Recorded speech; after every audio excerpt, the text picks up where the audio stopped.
तो आज के इस वीडियो में 16 जुलाई के इंपॉर्टेंट करंट अफेयर्स को हम लोग कवर करेंगे। तो पहला प्रश्न आपका है, अभी हाल ही में किसने रिटेल डायरेक्ट योजना को शुरू किया है? तो आंसर होगा आरबीआई ने। तो अभी आरबीआई ने रिटेल डायरेक्ट फैसिलिटी योजना को शुरू किया है। अब इस योजना का मकसद क्या है? तो जो रिटेलर्स यानी कि जो खुदरा निवेशक हैं, उनको गवर्नमेंट सिक्योरिटीज में एक ही स्थान पर निवेश की सुविधा उपलब्ध कराना ही इसका मेन उद्देश्य है। अब मैंने बोला गवर्नमेंट सिक्योरिटीज, ये क्या होती है? तो इसको ऐसे समझो, जैसे गवर्नमेंट को पैसे की जरूरत होती है तो वो मार्केट से पैसा उठाती है। अब जब आप गवर्नमेंट को पैसा दोगे तो सिक्योरिटी के तौर पे कुछ तो रखोगे।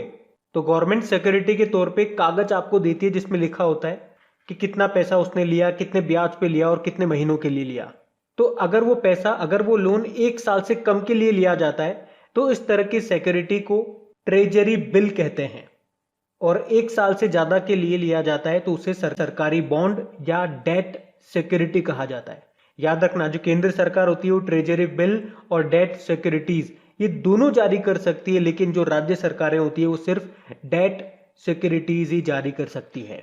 बाकी आरबीआई से भी आपको याद होगा, हमने कल ही पढ़ा था, आरबीआई ने बताइए अभी किसे नेशनल एसेट रिकंस्ट्रक्शन कंपनी यानी कि बैड बैंक का पहला मैनेजिंग डायरेक्टर बनाया था। बताओ किसे बनाया? पद्म कुमार माधवन को। अब बात आरबीआई की है तो इसके बारे में जान लो। देखो, आरबीआई की स्थापना कब होती है? 1 अप्रैल 1935 को। और इसकी स्थापना किस समिति की सिफारिश पे होती है पूछा जाएगा तो यंग हिल्टन आयोग। इसका राष्ट्रीयकरण हुआ था 1 जनवरी 1949 को। और इसका हेडक्वार्टर अभी आपको मिलेगा मुंबई में। वैसे वर्तमान में इसके गवर्नर है शक्तिकांत दास, जो कि 25वें नंबर के हैं। लेकिन पहले ब्रिटिश गवर्नर का नाम एग्जाम में पूछा जाता है, जो कि है ऑसबॉर्न स्मिथ। और पहले इंडियन गवर्नर का नाम है सीडी देशमुख। आरबीआई के लोगों में आपको कौन सा पेड़ मिल जाएगा? पाम ट्री, ताड़ का पेड़ मिल जाएगा। और ये जो जानवर है ये रॉयल बंगाल टाइगर है। 4 यहाँ पे डेप्यूटी गवर्नर आपको मिलेंगे। कौन कौन से? एम के जैन, माइकल देवव्रत पात्रा और एम राजेश्वर राव। और एक और कौन है जो कि बीपी कानूनगो की जगह आए हैं? उनका नाम है टी रविशंकर। और अभी आरबीआई के एग्जीक्यूटिव डायरेक्टर, कार्यकारी निदेशक कौन बने थे? जॉस जे कटूर। तो ये भी ध्यान रखना, बढ़ते हैं। फिर बताइए, अभी हाल ही में विश्व युवा कौशल दिवस कब मनाया गया? तो आंसर होगा 15 जुलाई को। तो संयुक्त राष्ट्र हर साल 15 जुलाई को ये वर्ल्ड यूथ स्किल्स डे के रूप में मनाता है। और इस बार इसकी थीम क्या रही? युवा कौशल पोस्ट महामारी का पुनर्मूल्यांकन, री imaging youth skills post pandemic. अब ध्यान से सुनना, देखो ये तो हो गया विश्व युवा कौशल दिवस। एक अंतरराष्ट्रीय युवा दिवस भी होता है, इंटरनेशनल यूथ डे। वो कब मनाया जाता है? वो 12 अगस्त को मनाया जाता है। और राष्ट्रीय युवा दिवस, नेशनल यूथ डे, वो स्वामी विवेकानंद जी के जन्मदिन को यानी कि 12 जनवरी को मनाया जाता है। अब देखो इंपॉर्टेंट डे वाला क्वेश्चन है, तो देखते हैं जुलाई में कौन कौन से इंपॉर्टेंट डे हमने मनाए। तो 1 जुलाई को 3 डे मनाए थे, national doctors day, national chartered accounts day और नेशनल पोस्टल वर्कर्स डे। 2 जुलाई को विश्व खेल पत्रकार दिवस मनाया, वर्ल्ड स्पोर्ट्स जर्नलिस्ट डे। 3 जुलाई को अंतरराष्ट्रीय सहकारिता दिवस मनाया। 10 जुलाई को राष्ट्रीय मत्स्य किसान दिवस, नेशनल फिश फार्मर्स डे मनाया। और जुलाई का सबसे इंपॉर्टेंट डे 11 जुलाई को होता है, विश्व जनसंख्या दिवस के रूप में मनाया। और अभी विश्व मलाला दिवस कब मनाया गया था? 12 जुलाई को। और अभी 15 जुलाई को मनाया विश्व युवा कौशल दिवस। तो ये याद रखना, बढ़ते आगे। फिर बताइए, अभी हाल ही में किसे ओलंपिक लॉरेट पुरस्कार से सम्मानित किया जाएगा? तो आंसर होगा मोहम्मद यूनुस को। तो बांग्लादेश के नोबेल शांति पुरस्कार विजेता है ये मोहम्मद यूनुस। और इनको टोक्यो खेलों में ओलंपिक लॉरेल पुरस्कार से सम्मानित किया जाएगा। और याद रखना, इन्हें दूसरी बार ये सम्मान मिलेगा। तो उन्हें विकास के लिए, खेल में उनके व्यापक कार्य के लिए सम्मानित किया जाएगा। आपको बता दूं कि ये जो ओलंपिक लॉरेल पुरस्कार है ये 5 साल पहले यानी कि सन 2016 में खेल के माध्यम से संस्कृति, शिक्षा, शांति और विकास में प्रयासों को मान्यता देने के लिए बनाया गया था। तो इस बार मिलेगा किसको? मोहम्मद यूनुस को। ये नाम याद रखना। बाकी रुमाना सिन्हा सहगल नेल्सन मंडेला मानवतावादी पुरस्कार 2020 जीता था। शकुंतला थिलस्टेड विश्व खाद्य पुरस्कार जीता इन्होंने अभी। और नुकलू फॉर्म, बड़ा इंपॉर्टेंट नाम है, व्हीटली पुरस्कार 2021 इन्होंने जीता, जिसको ग्रीन ऑस्कर भी कहा जाता है। और पहले भारतीय हैं ये पुरस्कार जीतने वाले, ये नागालैंड से है। अमूर फॉल्कन के संरक्षण के लिए इन्होंने ये पुरस्कार जीता है। तो ये नाम भी याद रखना, बढ़ते आगे। फिर बताइए, अभी हाल ही में लद्दाख ने किस वर्ष तक ऑर्गेनिक बनने के लिए सिक्किम के साथ समझौता किया है? तो आंसर होगा 2025। तो लद्दाख ने 2025 तक पूरी तरह से जैविक प्रदेश बनने का लक्ष्य रखा है और इसके लिए उसने देश के पहले ऑर्गेनिक स्टेट सिक्किम के साथ समझौता किया है। याद रखना, देश का पहला ऑर्गेनिक स्टेट है ये सिक्किम। लेकिन मान लो अगर एग्जाम में आपसे उल्टा पूछ लिया जाए दुनिया का पहला ऑर्गेनिक देश कौन सा है, तो आंसर होगा भूटान। और किस भारतीय राज्य में सबसे कम पॉपुलेशन है, तो सिक्किम में ही है। सबसे ज्यादा पॉपुलेशन आप जानते हैं उत्तर प्रदेश में है। वैसे भी उत्तर प्रदेश नई जनसंख्या नीति देकर के आया है, जिसका लक्ष्य रखा है उसने 2030 तक जन्म दर को 1.9% लाना। वैसे भी चाइना ने भी 3 चाइल्ड पॉलिसी को लागू कर दिया है। और आप जानते हो पॉपुलेशन डे हम कब मनाते हैं, 11 जुलाई को मनाते हैं। अच्छा, 2025 से और क्या याद आता है आपको कि टीबी खत्म करने का लक्ष्य हमारा 2025 ही है, और मलेरिया खत्म करने का लक्ष्य 2030 है। अब बात यहाँ पे लद्दाख की है, तो ये रहा मैप पे लद्दाख। देखो, लद्दाख के पहले लेफ्टिनेंट गवर्नर का नाम क्या है, जो वर्तमान में भी है, राधा कृष्ण माथुर। यहाँ पे आपको 2 जिले मिलेंगे, एक तो कारगिल और एक लेह। जो लेह है वो इसकी समर कैपिटल है और कारगिल इसकी विंटर कैपिटल है। अभी आपको याद होगा लद्दाख में ही देश का पहला ग्रीन हाइड्रोजन मोबिलिटी प्रोजेक्ट शुरू हुआ, जिसको शुरू किया एनटीपीसी ने। और अभी जो लद्दाख है वो पूरी तरह से ओपन डिफिकेशन फ्री हो चुका है, खुले में शौच मुक्त हो चुका है। और देखो, लद्दाख में ही आपको भारत का सबसे ऊंचा, या फिर यूं कह दूं भारत का सबसे बड़ा नेशनल पार्क मिलेगा, हेमिस नेशनल पार्क। और भारत का सबसे छोटा, क्षेत्रफल की दृष्टि से सबसे छोटा नेशनल पार्क कौन सा है, साउथ बटन नेशनल पार्क, जो आपको मिलेगा अंडमान निकोबार में। और ये जो हेमिस नेशनल पार्क है ये किसके लिए फेमस है, स्नो लेपर्ड के लिए फेमस है। वैसे स्नो लेपर्ड ये किस राज्य का स्टेट एनिमल है, हिमाचल प्रदेश का है। प्रश्न में हम लोगों ने देखा कि लद्दाख ने 2025 तक अपने आप को पूरी तरह से जैविक प्रदेश बनाने का लक्ष्य रखा है। उसी तरह से आपको याद होगा हमने पढ़ा था लद्दाख ने 2022 तक सभी ग्रामीण परिवारों को नल से जल कनेक्शन देने का लक्ष्य भी रखा है। आपको याद होगा इसी साल जनवरी में खेलो India Zanskar winter sports and youth festival 2021 का आयोजन किया गया था लद्दाख में ही। और पहली बार ही आइस क्लाइंबिंग फेस्टिवल आयोजित हुए थे लेह लद्दाख में। और खेलो इंडिया आइस हॉकी टूर्नामेंट ये भी लद्दाख में हुआ था, लद्दाख के कारगिल में। अच्छा बताइए, भारत की 42वीं रामसर साइट कौन सी बनी थी, तसोकर झील बनी थी, जो कि लद्दाख की है। और अभी लद्दाख और जम्मू कश्मीर हाईकोर्ट के चीफ जस्टिस कौन बने थे, पंकज मित्तल बने थे। तो ये सब याद रखना, बढ़ते आगे। फिर बताइए, अभी हाल ही में किस नाम से टोक्यो ओलंपिक का चीयर सॉन्ग लॉन्च किया गया, तो आंसर होगा हिंदुस्तानी वे।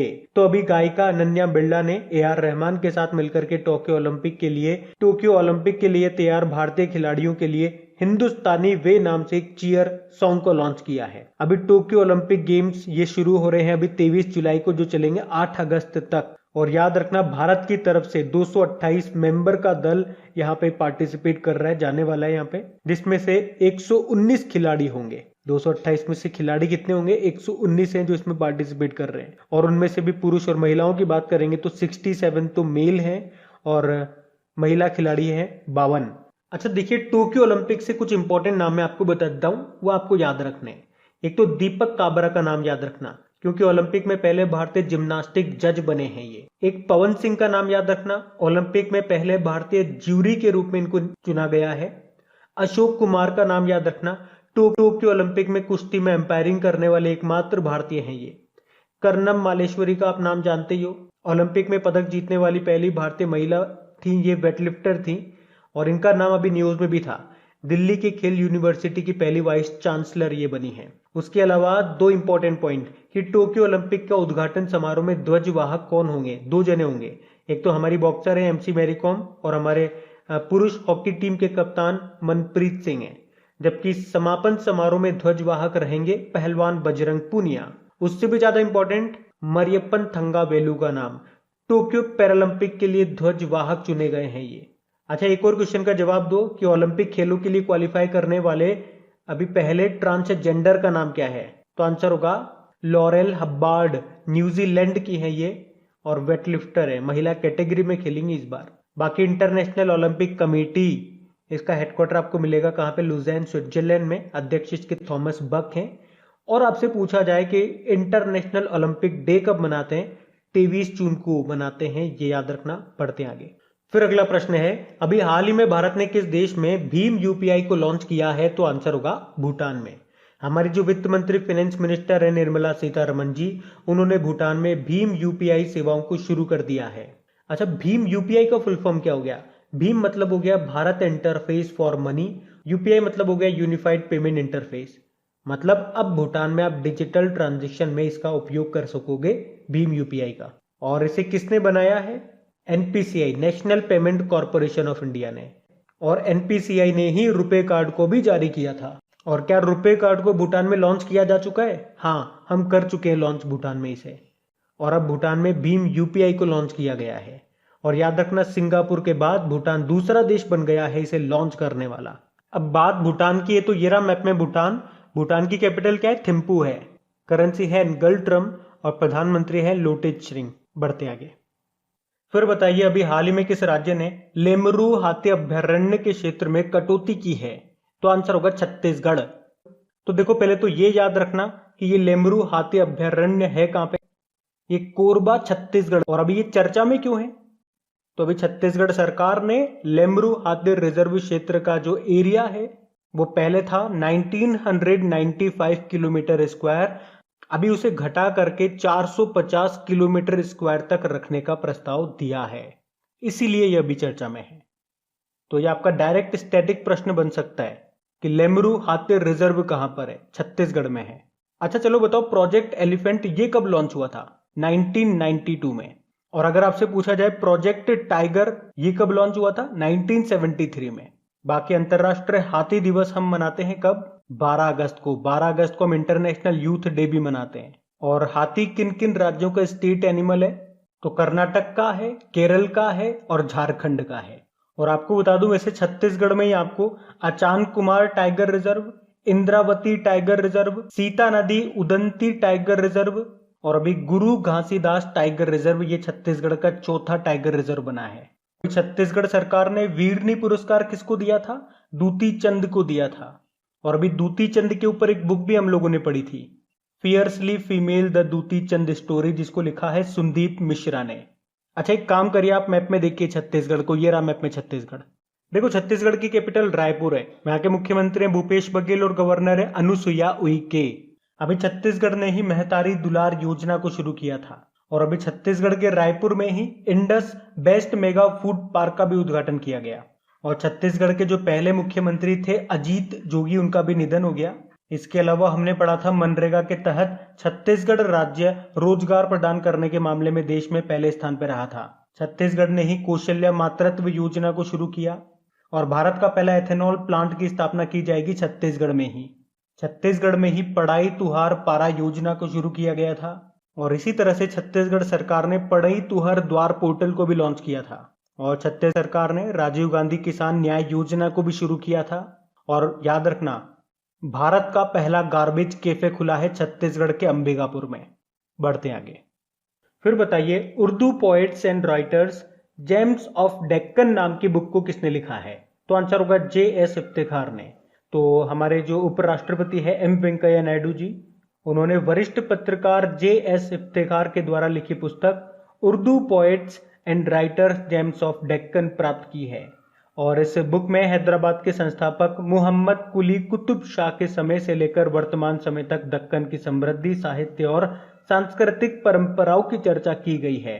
बाकी कौशिक बसु के बारे में आपने सुना होगा। इन्होंने भी एक बुक लिखी थी जिसका नाम था पॉलिसी मेकर्स जर्नल फ्रॉम नई दिल्ली टू वॉशिंगटन डीसी। अभी इनको एक अवार्ड भी मिला था कौशिक बसु को। कौन सा अवार्ड? Humboldt research award. बाकी सैयद उस्मान अजहर मखसूसी की बात करेंगे, हैदराबाद के हंगर कार्यकर्ता हैं ये। अभी यूके का एक पुरस्कार मिला था इन्हें, Commonwealth points of light award. बाकी डॉक्टर शैलेंद्र जोशी सुपारी पालन नाम की बुक को लिखा था। और इस बुक को भी vice president M Venkaiah Naidu ji ने ही लॉन्च किया था। देखो, जब भी बुक की आती है तो 2-4 नाम मैं आपको हमेशा बताता हूँ, वो आप याद रखना। जैसे कि शरण कुमार लिम्बाले, अभी 30वां सरस्वती सम्मान मिला था इन्हें इनके मराठी उपन्यास सनातन के लिए। उसी तरह से शरद पगारे का नाम याद रखना, 31वां व्यास सम्मान मिला इन्हें इनके उपन्यास पाटलिपुत्र की सम्राज्ञी के लिए। एक मोहन कृष्ण बोहरा का नाम याद रखना, 30वां बिहारी पुरस्कार मिला इन्हें उपन्यास तस्लीमा संघर्ष और साहित्य के लिए। और बताइए, अंतरराष्ट्रीय बुकर पुरस्कार 2021 किसे मिला? डेविड डायोब को। ये फ्रांस के हैं और इनके उपन्यास नॉवल का नाम है at night all blood is black. तो ये सारे नाम आपको याद रखने हैं। हम बढ़ते हैं आगे। चलिए बताइए एनटीपीसी ये कहाँ पे भारत के सबसे बड़े सौर ऊर्जा पार्क सोलर पार्क का निर्माण करेगा? तो आंसर होगा कच्छ, गुजरात में। तो भारत का सबसे बड़ा बिजली उत्पादक है ये एनटीपीसी, और इसने कहा है कि ये गुजरात के खवाड़ा के कच्छ क्षेत्र के रण में देश की सबसे बड़ी सौर ऊर्जा पार्क सोलर पार्क का निर्माण करेगा, जिसकी कैपेसिटी कितनी होगी? 4.75 गीगावाट। मेगावाट में बोलोगे तो 4750 मेगावाट। और वैसे एनटीपीसी का लक्ष्य क्या है? 2032 तक 60 गीगावाट अक्षय ऊर्जा क्षमता का निर्माण करना। अक्षय ऊर्जा यानी कि रिन्यूएबल एनर्जी। एनटीपीसी मतलब क्या होता है? नेशनल थर्मल पावर कॉर्पोरेशन, जिसकी स्थापना होती है 1975 में, और इसके अध्यक्ष कौन है? श्री गुरदीप सिंह है। याद रखना एनटीपीसी एक महारत्न कंपनी है। और अभी कल ही हम लोगों ने पढ़ा था कि एनटीपीसी ने देश की पहली ग्रीन हाइड्रोजन मोबिलिटी प्रोजेक्ट को शुरू किया है। कहां पे? लद्दाख में, लद्दाख के लेह में। चलिए आप तो ये बताइए, आपको याद होगा 2020 में प्रधानमंत्री नरेंद्र मोदी ने एशिया का सबसे बड़ा सोलर प्लांट, जिसकी कैपेसिटी 750 मेगावाट थी, जिसका नाम था Rewa ultra mega solar plant, इसका उद्घाटन किया था। कहां पर है ये? मध्य प्रदेश में है।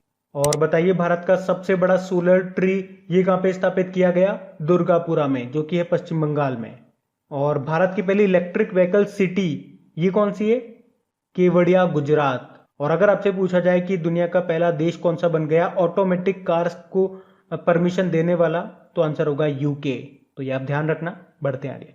बताइए किस कंपनी ने भारतीय नौसेना को 10वें पनडुब्बी रोधी युद्धक विमान, जिसका नाम है P-8I, की आपूर्ति की है? तो आंसर होगा बोइंग ने। तो अभी भारतीय नौसेना ने अमेरिका की एरोस्पेस कंपनी बोइंग से 10वां पनडुब्बी रोधी युद्धक विमान P-8I प्राप्त किया है। याद रखना ये एक पनडुब्बी रोधी युद्धक विमान है, मतलब सबमरीन के खिलाफ ये काम करेगा। तो आपदा राहत और मानवीय मिशनों के दौरान इसे तैनात किया जाएगा। अच्छा, हमारे नेवल चीफ कौन है? करमबीर सिंह है। और वैसे नेवल डे कब मनाते हैं? 4 दिसंबर को। और थल सेना दिवस मनाया जाता है 15 जनवरी को। और हमारे थल सेना प्रमुख कौन है? मनोज मुकुंद नरवणे। और हमारे एयर चीफ मार्शल कौन है? राकेश कुमार सिंह भदौरिया। और एयरफोर्स डे मनाते हैं हम 8 अक्टूबर को।